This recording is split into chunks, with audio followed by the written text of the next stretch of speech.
Our business is the provision of sports packages to the international travel trade. And in those sports packages, we're offering tickets to events, mainly English football, and our office in Spain handles the same for Spanish football. Thank you. Do you feel that the travel industry, as a general, the travel trade, do they get sports tourism? Certainly it's an increasing segment, that's for sure. Visit Britain have done figures recently and they're really focusing in on sports tourism.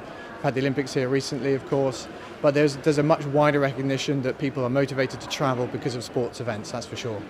How do destinations capitalise on major events such as the Olympics, the World Cup, and keep things going once the events are actually over?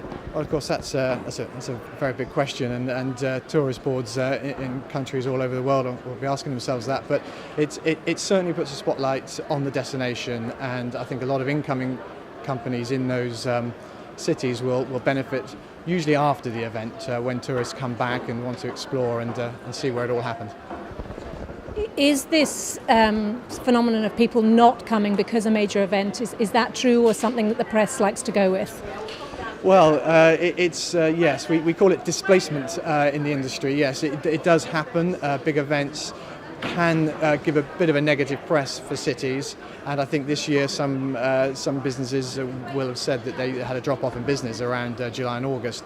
It is a worry, and I think some good initiatives were done actually at the last minute here, especially by the Mayor of London, getting people into London to try and compensate. But it is a concern, yeah. From your kind of own experience, do those numbers tend to then come back, or is there a lasting kind of effect? I think the numbers do come back, yes, and the long term, of course, is that you would expect an increase in numbers. That's what we all hope, of course, that these events do bring an increase in tourism. The case that everyone talks about is Barcelona in '92, but London, I'm sure, will benefit, yeah.